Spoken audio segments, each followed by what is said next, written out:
One more time. Tingin mong tayo sa'yo.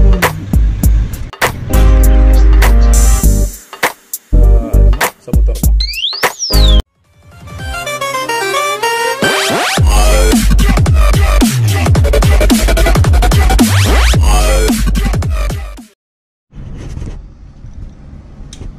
Testing, 1, 2, 3. Testing, 1, 2, 3.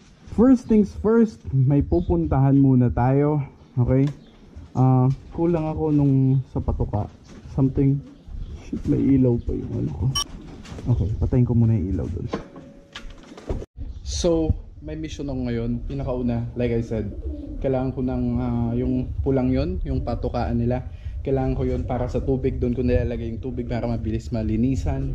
And pangalawa, kailangan nating bumili ng isang helmet pa para sa sakay ko, kasi lagi akong alam mo yun, lagi akong mag-isa, hindi ako nagsasakay kasi wala ngang isa pang helmet. Kailangan ko ng dalawa para, alam mo yun, hindi tayo mahuli. And tingnan natin kung ano pang mangyayari sa araw na to. Let's go.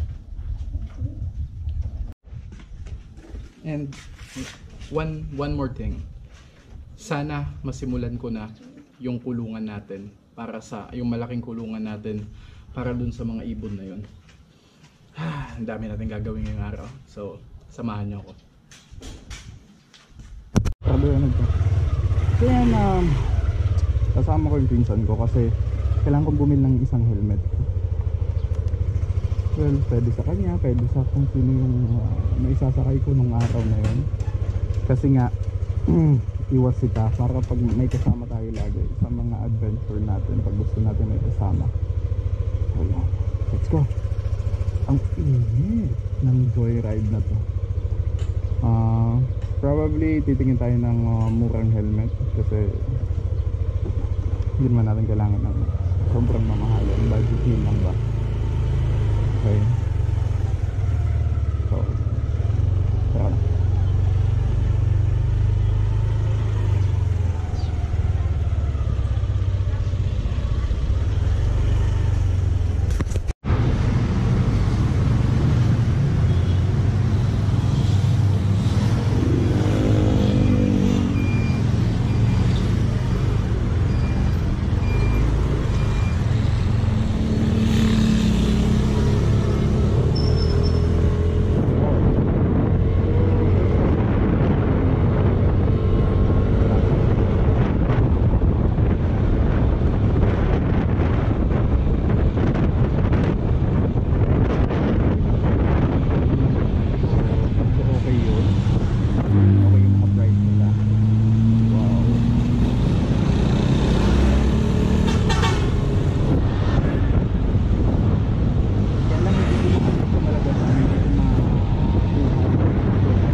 So ano yung mga helmet sila, kaya lang titingin muna tayo sa iba kasi medyo parang hindi ko gusto yung mga design. Balik na kami.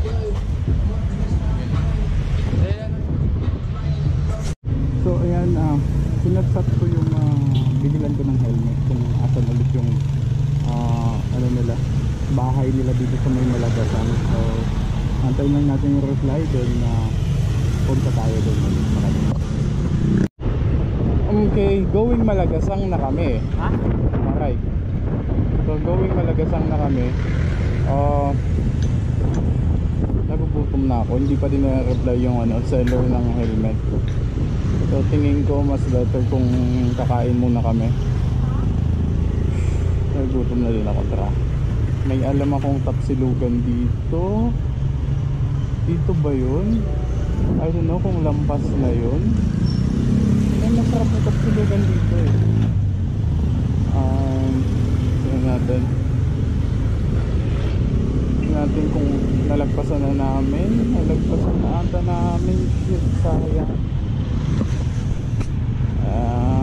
Okay, pag nalampasan na namin, well, unahin mo natin yung helmet. Then, saka tayo kakain. Pero pag matagal pa din, or nandito pa yung tapsilugan na yun, tingin ko kumain muna tayo. Oo, tingnan nyo. May nakita ko nga dito. Shit. Wow.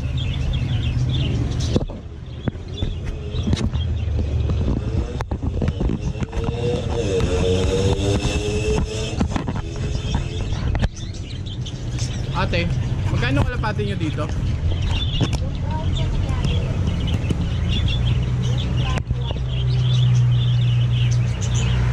Salo yan eh. Ang sagot, yung ano, yung brown, ano.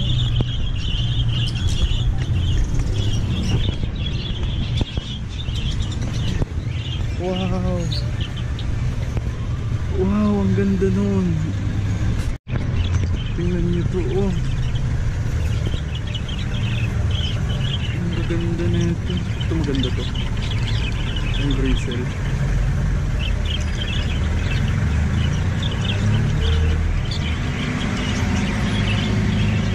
Wow, 300 daw to.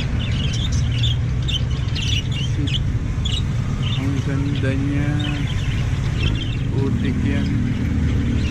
Sayang wala akong dalang pera or wala akong budget para sa ano, kalapate. Shit, ang ganda niyan. Babalikan ko yan.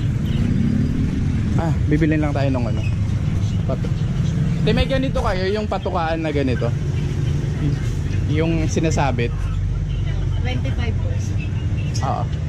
Ay, yung malaki. Sige, ano, tatlo. Bulo na lang po yung tatlo. Sige lang. Ay, walang pera.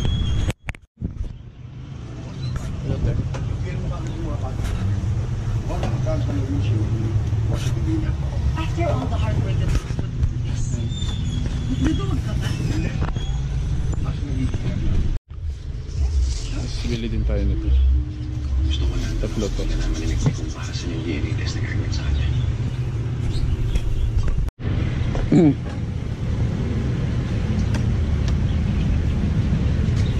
So yan na nga, no? Nakabili na tayo ng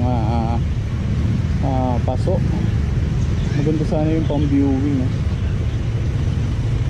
Anyway, saglit pa namin natin. Ate, yung double cage mo magkano? Double cage 700 lang, oh.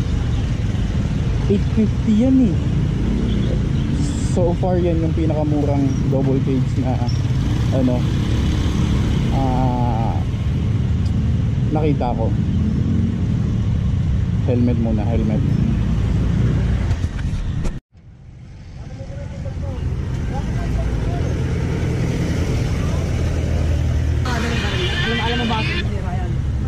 Hello. Hello po. Hello po, oo. Sir, good morning po sa PLDT po ito. Opo. Sir, natanong ko lang po kung available po sila tomorrow for migration po nung 5. Akala ko kasi ngayon. May tumawag po ba kaya sa inyo, sir? Oo, kahapon. Na ngayon daw. Sige sir, bali sir, pag napuntahan sila today, sir, mga ko sa job order po. Wait na po, sir. Salamat po. Thank you.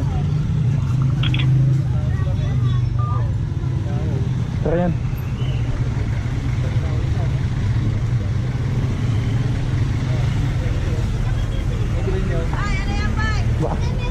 Lanit.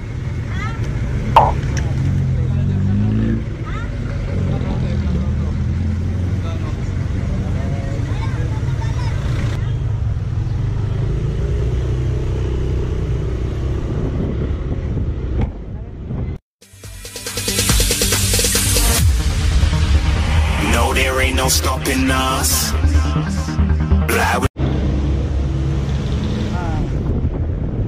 Kaya bumalik kami dito para sa yung sa helmet. Ito na lang yan. black. Ito na, no? Ito. Pagkita mo. Full face kasi, ade. Ito na lang, no? Kaya, ate, ito na lang po. Isukula. I-try. So, ito try niya kung sakto sa kanya. Kasi mostly siya naman gagamit niyan.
Okay, ito yung bill natin. 3 and 3. Kasi padami yan ng padami.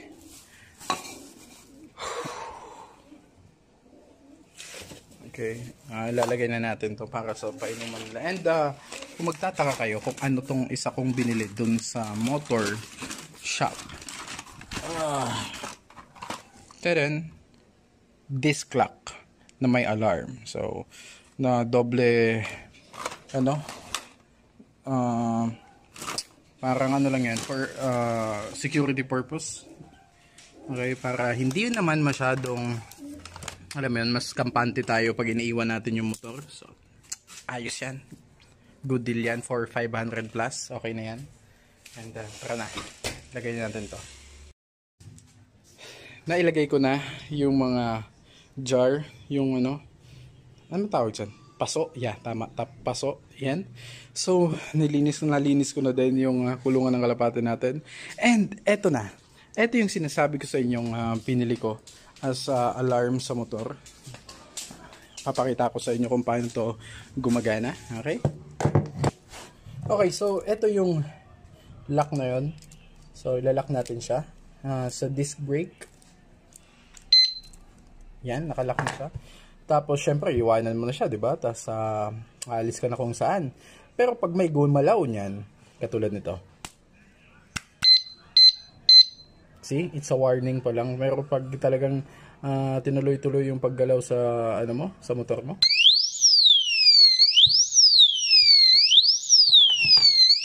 See? Kung gaano kalakas. And, yun. Additional security sa motor natin. Nice one. So yun, I hope nag-enjoy kayo sa video natin. And syempre, hindi mawawala yung mga shoutout natin sa inyo. And sa bagong video, mga galamay, mga ka-G, sa bagong video, dun ako nagbabasa ng mga pa-shoutouts nyo sa pinaka-latest na video. So eto na, kung nakita ko kung sino yung nasa top comments, yun yung babasahin ko, okay?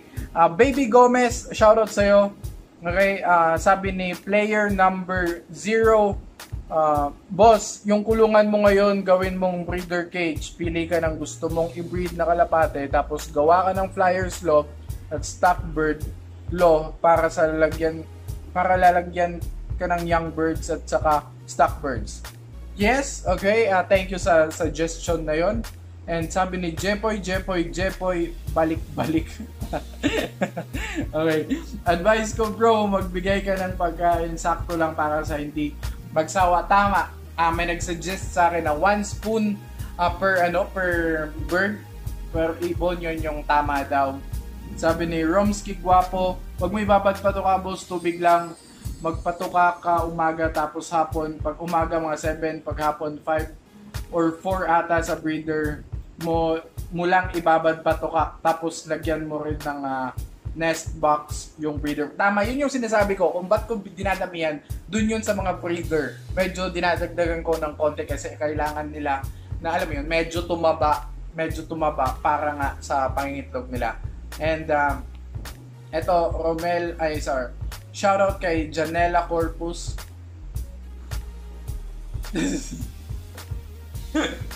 Nakakatawa yung comment, ayaw ko na lang basahin. Tingnan nyo na lang. Okay, sabi ni Jess Art, ayos boss yung daanan dyan sa inyo. Ang lit na lang ng dadaanan, pinaka-parkingan pa, visit. Yung mga may sasakyan bibili tapos walang parking, nakabisit. So yun lang. Okay naman, and I hope nag-enjoy kayo sa video natin. If hindi ka pa nakasubscribe, make sure to like and subscribe kasi lagi tayong may bagong videos. And ay banggit sa Bolly 2, please supportahan nyo yung second channel ko. Doon ako gumagawa ng, alam mo, kahit anong videos about gadget, about sa mga nag-YouTube. Okay, gagawa tayo lagi ng mga, tutulungan natin yung mga nag-YouTube kung may mga problema sila like monetization, kung ano yung problema nila like alam mo yon sa Google AdSense pin, kung hindi dumarating, may ginawa akong mga videos about doon. So, yun. And have a great day ahead and peace out. Let's go.